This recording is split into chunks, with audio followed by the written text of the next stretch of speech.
यह बात है तब की जब दिल्ली पर अलाउद्दीन खिलजी का शासन हुआ करता था।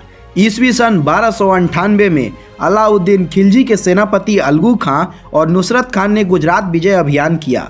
उन्होंने जालौर के कान्हड़ देव से जालौर राज्य से होकर जाने का रास्ता मांगा, परंतु कान्हड़ देव चौहान ने यह कहकर मना कर दिया कि तुम विदेशी हो, ऊपर से विधर्मी हो, मैं तुम्हें अधर्म के कार्य के लिए रास्ता नहीं दूंगा। इस उत्तर से अलाउद्दीन खिलजी नाराज हो गया, परंतु पहले उसके लिए गुजरात जीतना अनिवार्य था। अतः दूसरी मार्ग से उसकी तुर्की मुस्लिम सेना गुजरात की तरफ बढ़ गई और सोमनाथ के मंदिर को तोड़कर वहां कत्लेआम मचा दिया। इस खबर को सुनकर कान्हड़ देव चौहान बहुत नाराज हुए और उन्होंने अलाउद्दीन खिलजी की सेना पर आक्रमण कर दिया। उसकी सेना को वहां हार का सामना करना पड़ा।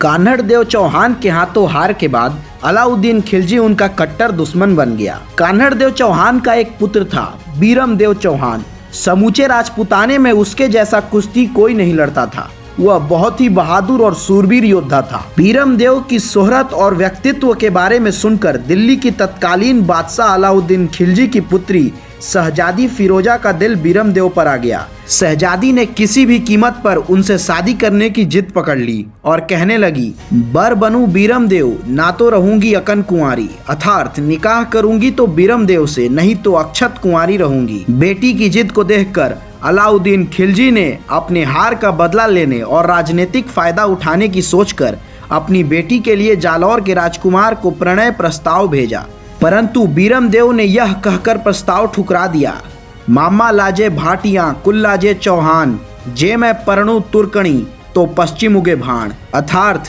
अगर मैं तुर्कणी से शादी करूं तो मामा का भाटी कुल और स्वयं का चौहान कुल लज्जित हो जाएंगे, और ऐसा तभी हो सकता है जब सूरज पश्चिम से उगे।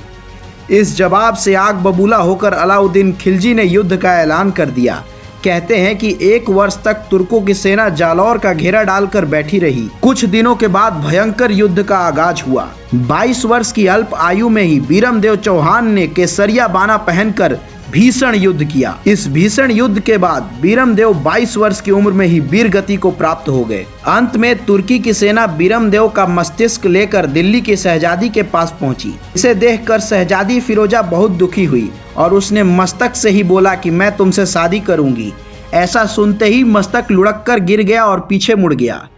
परंतु फिरोजा ने तो पहले ही कह दिया था, अगर मैं शादी करूंगी तो बीरम देव से, नहीं तो अकन कुंवारी रहूंगी, और वह मस्तिष्क को लेकर यमुना नदी में कूद गई।